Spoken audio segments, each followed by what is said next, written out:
उम्र 21 साल की थी और उसी समय मुझे थोड़ा थोड़ा इंटरेस्ट होने लगा राजनीति में। और मैं सबसे इम्पोर्टेंट तो ये है कि मैं ये वो करना चाहती थी जो मैं जनता के बीच में देखती थी। बहुत सारी चीज़ें ऐसी होती थी जिसमें मुझे लगता था कि मुझे कुछ करना चाहिए इनके लिए, और उसी दौरान मैं स्लो राजनीति में प्रवेश हो गया और 2018 के अंदर मुझे विधायक का टिकट मिला और चुनाव लड़ी और बहुत ही दमदारी के साथ में चुनाव मैंने लड़ा और 2018 में मैंने जीत हासिल की और इवन 40,000 वोटों से।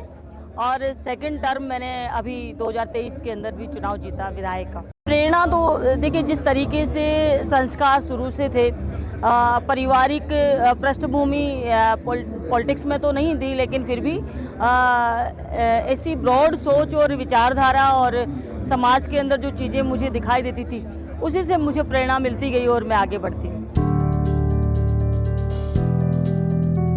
ये सबसे इम्पोर्टेंट है महिलाओं को राजनीति के अंदर। मुझे अभी तो लगता नहीं है कि ज़्यादा टफ है, लेकिन फिर भी कई सारे ऐसे इलाके भी हो सकते हैं इंडिया के अंदर जिसमें महिलाओं को दिक्कत आती हो, पर राजस्थान के अंदर मुझे नहीं लगता कि इतनी कोई दिक्कत आ रही हो। महिलाएं बाहर निकल भी रही है और जिसके अंदर ये काबिलियत है, जिसके अंदर राजनीति करने का हुनर है, वो स्वतः ही धीरे धीरे आगे आ जाती है। और वो हुनर जब लोगों को दिखाई देगा, पार्टियों को दिखाई देगा, नेताओं को दिखाई देगा, तो जनता को भी वही हुनर दिखाई देगा कि हमारे लिए कुछ कर सकता है।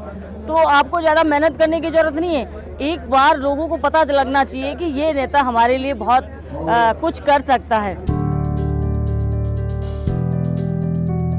Educated people, qualified people, the urban city centers people, they must come in public life so that there is a very beautiful ecosystem to transform our country's governance, democracy and overall societal transformation.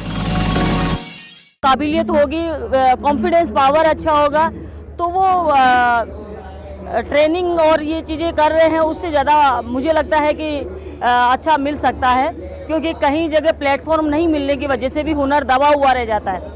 तो जो प्रतिभाएं ऐसी है जो politics में आ सकती है, उनके लिए ये बहुत इम्पोर्टेंट है और उनको अगर ट्रेन किया जाता है, ट्रेनिंग दी जाती है तो बेटर है और वो अच्छे से अच्छा कर पाएंगे।